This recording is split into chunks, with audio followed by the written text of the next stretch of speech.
Hey guys, coming back at you, Tony the AC guy, unit now heating. All I did was, after I changed the air filter and put a brand new air filter in, I pulled the disconnect switch, which is right down here. You can see that, all that combustible gas, steam coming out. Hang on a second here.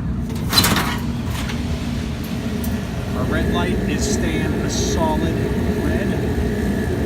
Battery's about to die on this thing. Our flames are flaming.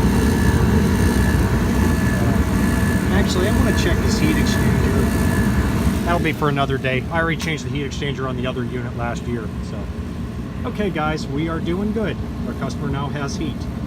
Thank you.